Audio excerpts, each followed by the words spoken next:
China is one of the world's oldest continuous civilizations, an ancient story stretching over 5,000 years across dynasties, empires, revolutions, and rebirths.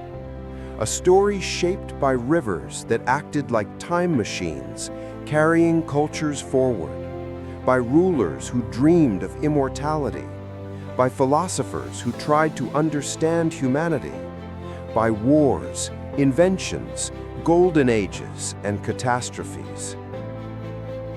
Before China was China, there were farmers living along the Yellow River, planting millet and domesticating dogs and pigs. These early people built pottery, wove fabrics, and formed villages that slowly grew into cultures. Archaeologists call them Yangshao, Langshan, Liangju. These cultures didn't know they were building the foundations of a civilization that would last millennia. They were just trying to survive floods, droughts, and each other. And then came the legends.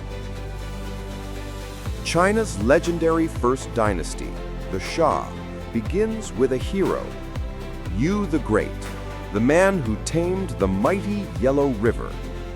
Instead of trying to block the floods like previous attempts, Yu invented irrigation systems that guided water safely.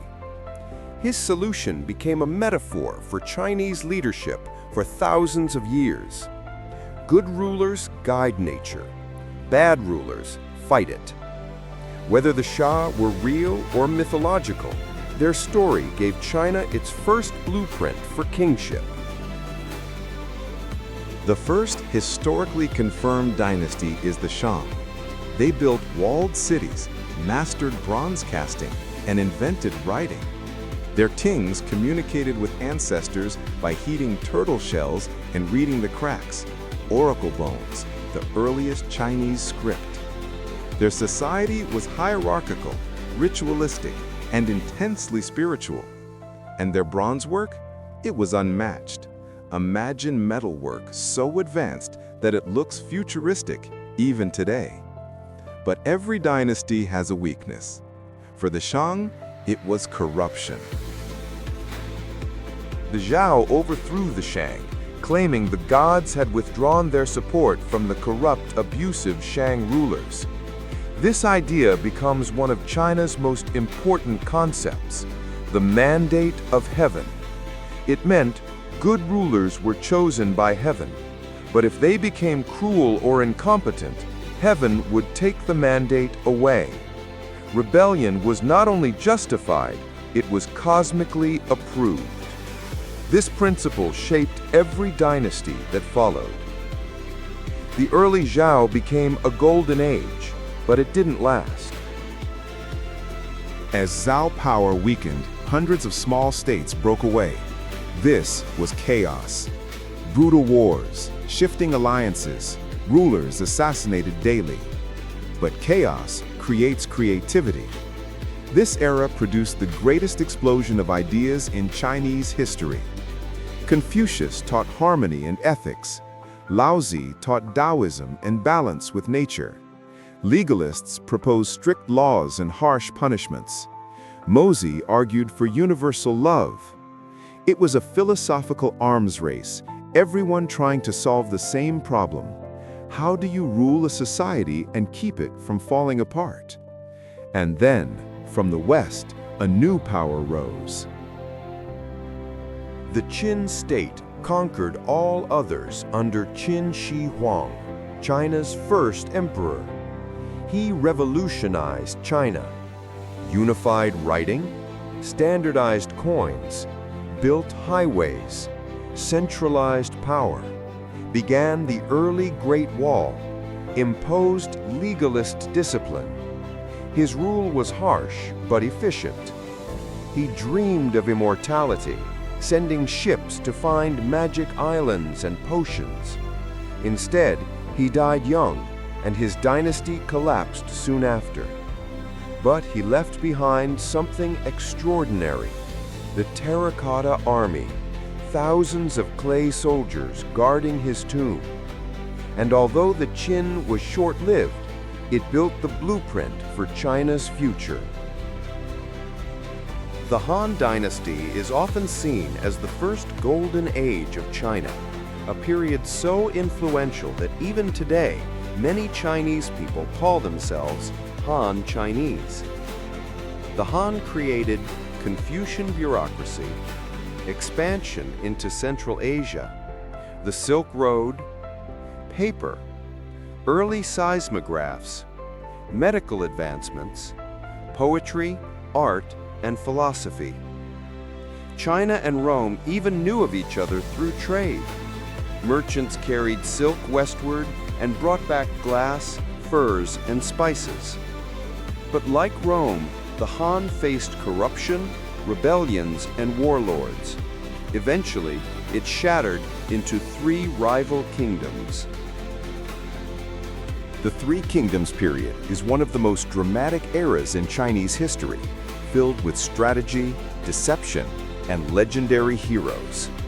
It inspired the epic novel Romance of the Three Kingdoms, with characters like Liu Bei, Guan Yu, Zhuge Liang, and Cao Cao. This was China's version of the Trojan War, violent, poetic, tragic, and unforgettable. China split into North and South.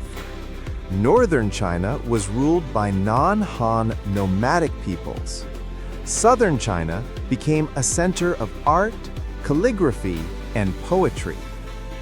Buddhism began to spread widely, blending with Taoist and Confucian traditions.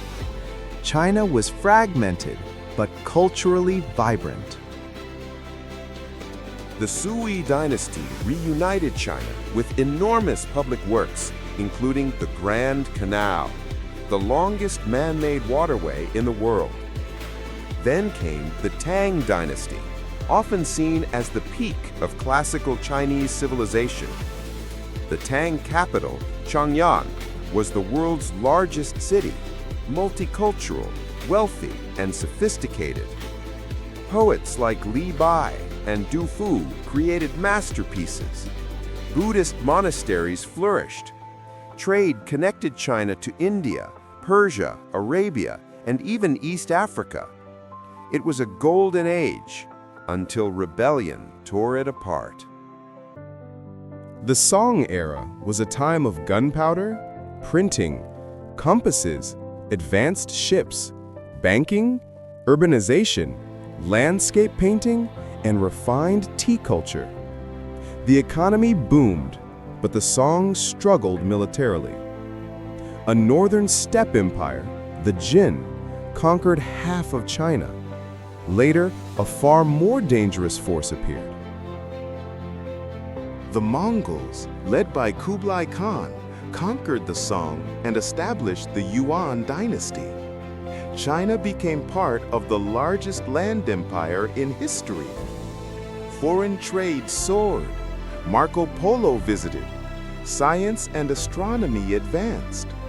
But Mongol rule brought heavy taxes, natural disasters, and resentment among the Han population. Rebellion ignited. The Ming Dynasty rebuilt Chinese power. Achievements included the Forbidden City, strengthening the Great Wall, porcelain masterpieces, population growth, agricultural reforms, and under Admiral Zhang He, China launched the largest naval expeditions the world had ever seen. Massive treasure ships exploring Southeast Asia, India, Arabia, and East Africa. But internal corruption and external threats grew. The Qing were conquerors from the northeast. They built one of China's largest empires ever, reaching Tibet, Xinjiang, Taiwan, and Mongolia.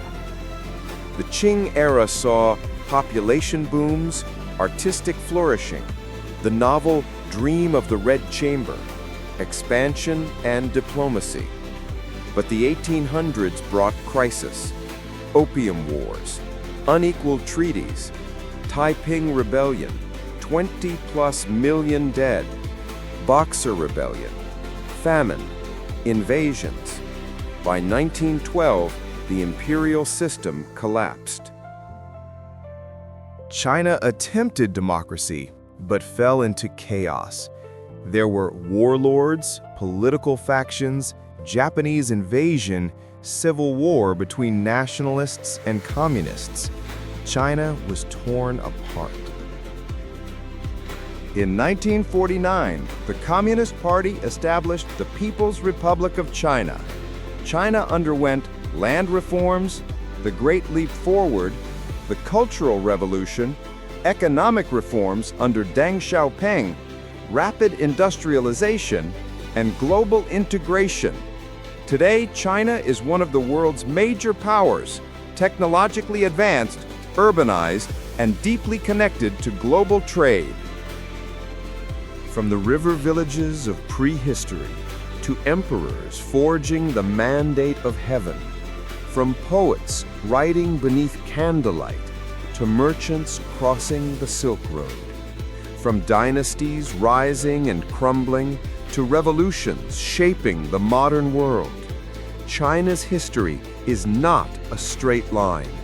It is a tapestry woven from war and wisdom, chaos and brilliance, destruction and rebirth. And after 5,000 years, one thing is clear. Civilizations rise, empires fall, but China endures. Thank you for watching my video. Please click subscribe to get more new videos. Goodbye.